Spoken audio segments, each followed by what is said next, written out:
two-lane stretch of state highway in the high desert, 40 minutes from the nearest town with a working streetlight.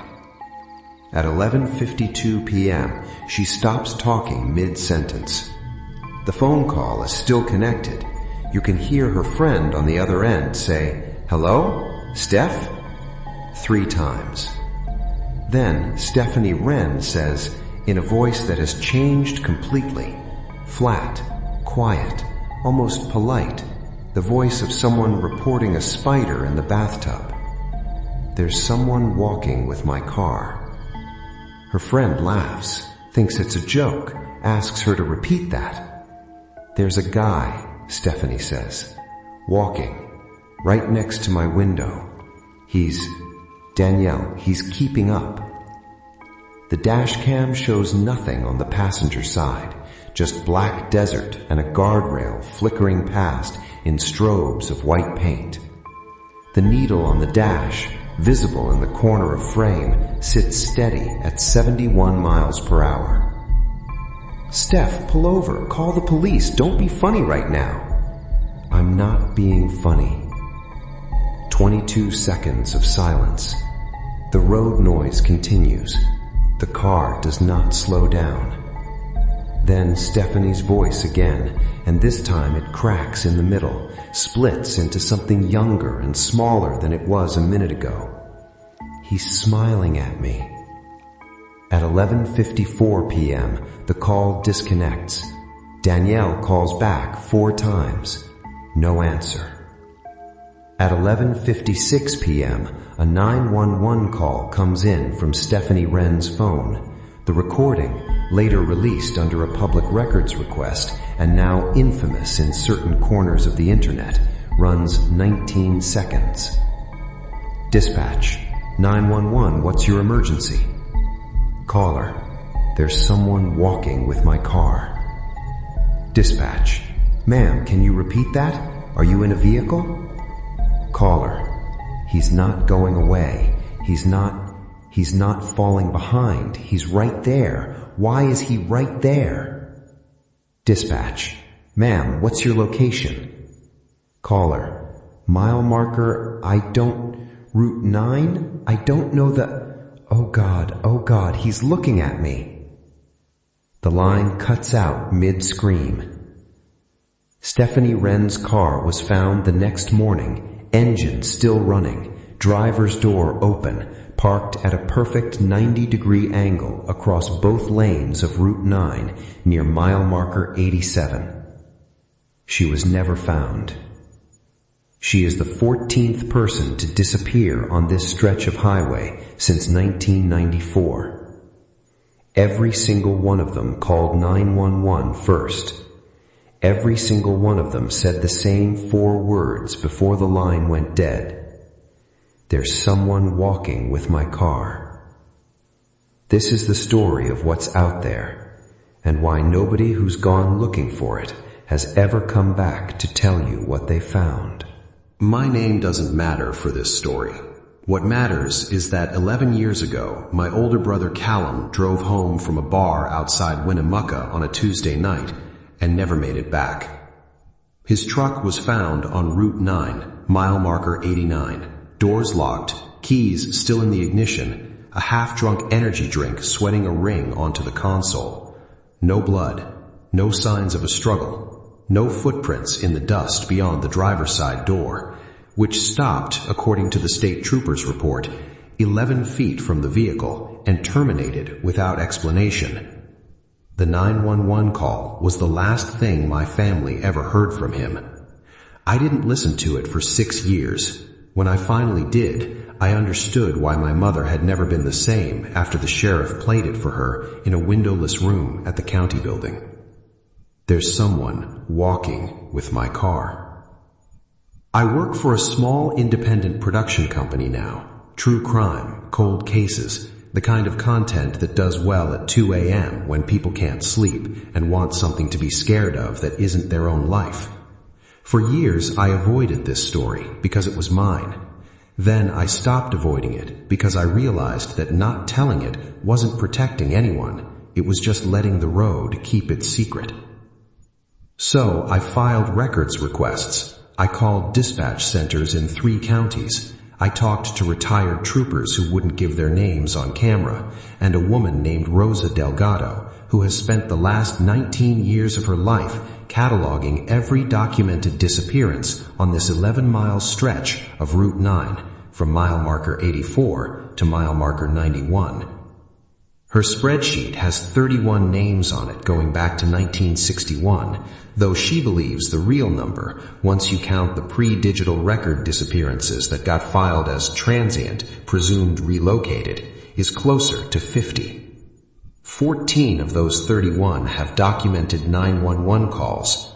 All 14 calls, spanning 3 decades, 4 different dispatch centers, and 2 entirely different phone networks, contain some version of the same sentence spoken within the first 10 seconds of the call. There's someone walking with my car. I've had audio engineers analyze these independently, Rosa told me, sitting across from me in her kitchen in a house 40 miles from the highway she has dedicated her retirement to understanding. Different voices, different ages, different genders, men, women, a 16-year-old boy in 2003. They don't know each other. They didn't hear each other's calls. Most of these weren't public until years after they happened. And they all use the word walking, not running, not chasing, walking. Why does that matter? I asked her. She looked at me the way you look at someone who hasn't understood the actual question yet. Because whatever it is, she said, isn't trying to catch up. It's already there. It's just letting them see it. I got access to 4 of the original 911 recordings through a public records request that took 11 months and a lawyer. I want to walk you through what's actually on them, because the transcripts don't capture it. You have to hear the way the calm cracks. Call 1, March 1994. Caller Gregory Hale, 34, traveling salesman. His voice starts businesslike, almost annoyed, the tone of a man who thinks he's reporting a minor traffic hazard. Yeah, I need to report there's a guy out here on the highway. He's walking right alongside my truck, and I'm doing about 65, so I don't know what he wants. I think he might need help. Then a pause, 11 seconds of just engine noise. He's not okay. He's not slowing down when I slow down. He's staying right at my window. I don't want to look at him again. I looked at him once, and I don't want to look at him again. Dispatch. Sir, what's your location? Gregory. Route 9. Christ, I'm not going to make it to a mile marker. I need someone out here now. Then, and this is the part that still catches in my throat every time I listen to it, his voice drops to almost nothing, like he's talking to himself instead of the dispatcher. He knows my name. He's saying my name. The call disconnects. Gregory Hale's truck was found 40 minutes later at mile marker 88, still idling, radio still playing a country station. He was never found. Call 2, July 2001. Marisol Ibarra, 29, nurse driving home from a night shift. Her call is the shortest, only 11 seconds, but it's the one that convinced me this wasn't random. There's someone walking with my car. How is he not falling behind? I'm going 70. How is he? Silence. Then a single word, not screamed, just said, almost thoughtfully, like she's noticing something for the first time. Oh. Line dead. Call 3, September 2009. A 16-year-old boy named Tyler Voss, driving his mother's car home from football practice. This one is the hardest to listen to, because you can hear how young he is. You can hear him trying to sound braver than he is. 911, there's a guy on the road. He's walking next to my car and I can't shake him. I've tried speeding up. I swear to God, I've tried speeding up. Dispatch, how fast are you going, son? Tyler, 80. I'm doing 80 and he's just there. He's not even trying. He's just walking like it's nothing. Then his voice breaks, all the performed calm falling away at once, and what's left underneath is just a scared kid. He wants me to stop the car. I don't know how I know that, but I know that's what he wants. Please, someone please, I don't want to stop the car. The recording ends with the sound of brakes. Not a crash, not tires screeching in panic, just the smooth, deliberate sound of a car slowing down and coming to a stop the way you'd stop for a red light. Tyler Voss's mother's car was found parked neatly on the shoulder near mile marker 86, hazards on, driver's door closed and locked from the inside. Tyler was gone. His seatbelt was still buckled. There's a retired state trooper I'll call Dale because that's not his name, and he asked me 3 times to make sure it wouldn't be his name in whatever I made out of our conversation. He worked Route 9 for 11 years, responded to 6 of these calls personally, and put in for a transfer in 2011 that took him 200 miles away from that highway for the rest of his career. We talked in a diner parking lot, in his truck, because he didn't want to be recorded inside a building with too many walls that carry sound funny. I'm paraphrasing some of this from notes because he wouldn't let me record audio either. He told me that every trooper who works that stretch long enough develops what he called the habit, checking your passenger side mirror on a specific unconscious rhythm every time you drive it at night, whether or not you believe in anything. You start doing it before you believe it, he said. The belief comes later, after you've done it enough times and one night the mirror doesn't look right. I asked him what doesn't look right meant. He was quiet for a long time. Then he said something that I've thought about almost every day since. You know how when someone's walking next to a moving car, there should be motion blur, even a little? Even a fast walker at speed, the background behind them, it smears. That's just physics. He tapped the dashboard once, like emphasizing a point he'd made to himself 100 times already. The one time I saw it, and I'm only ever going to tell you this once, so listen close. The background was smeared. The road, the fence posts, all of it moving past at 70 miles an hour like it should. And he wasn't. He was standing still relative to the frame, sharp, in focus, like the car was the thing standing still and the whole rest of the world was moving around both of us. He said he didn't stop that night. He said stopping is the one thing every trooper who works that road is quietly, unofficially, never put it in writing, told not to do.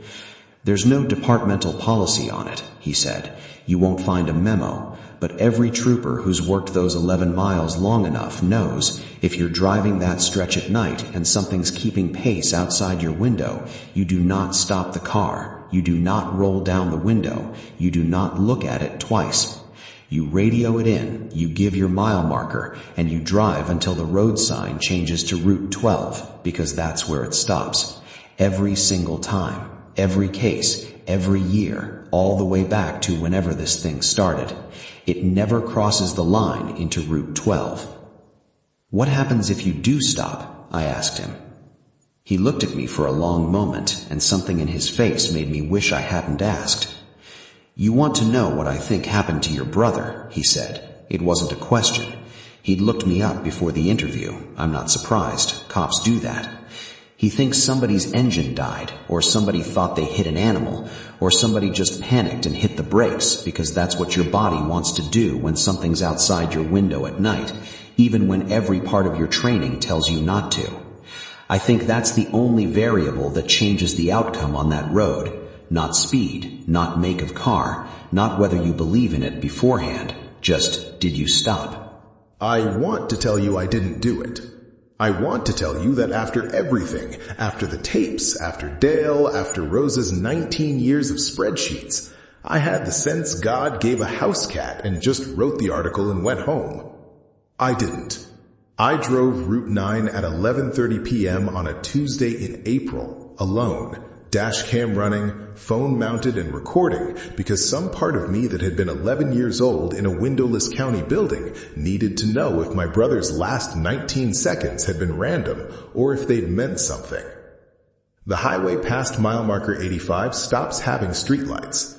It stops having much of anything. No billboards, no gas stations, just scrub brush and fence posts, and the kind of darkness that swallows your headlights 10 feet past where they should be reaching.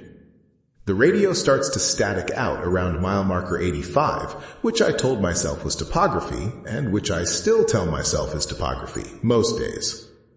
At mile marker 86, I checked my passenger mirror because Dale's story had gotten into my head, and it was fine. Empty road, smeared guardrail, normal. At mile marker 87, the marker with the most documented disappearances of any point on the highway, the marker Stephanie Wren's car was found straddling. My radio cut out completely, mid-song, replaced by a low, even static that didn't sound like interference so much as it sounded like something breathing very slowly into a very old microphone. And in my passenger side mirror, where there had been nothing a half mile earlier, there was a shape. I'm not going to tell you I got a good look at it, because I didn't, because everything Dale told me was true, and I understood it in my body before I understood it in my head. The shape in the mirror was in focus, sharp-edged, while the guardrail behind it smeared into a gray blur at 71 miles an hour. The shape held still, clean, resolved, like it existed in a different exposure than the rest of the world. I did not look at it twice. I did not slow down. I put both hands on the wheel and I watched the mile markers instead of the mirror. 87, 88, 89, the marker where my brother's truck was found, and I swear to you, my hands were shaking so hard the wheel was vibrating under my palms. 90, 91. And somewhere around 91, the static on the radio cut off mid-breath, replaced by the DJ's voice picking back up like nothing had happened. And a green highway sign swum up out of the dark ahead of me. Route 12, 1 mile. I did not check my mirror again until I saw that sign pass overhead. When I did, the passenger side was empty. Just dark scrub and a smeared guardrail, exactly the way it should look at 71 miles an hour. I pulled off at the first gas station past the county line and sat in my car for 22 minutes before I could make my hands stop shaking enough to pump gas. I called Rosa Delgado 2 days later and told her what happened. She didn't sound surprised. She sounded, if anything, relieved that I hadn't stopped.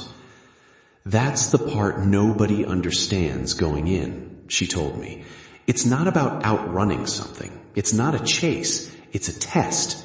It's checking whether you'll believe your own eyes badly enough to hit the brakes for something that's walking calmly next to a car doing 70 miles an hour. Because nothing that's walking calmly next to a car doing 70 miles an hour is doing that by any rule the rest of your life has taught you.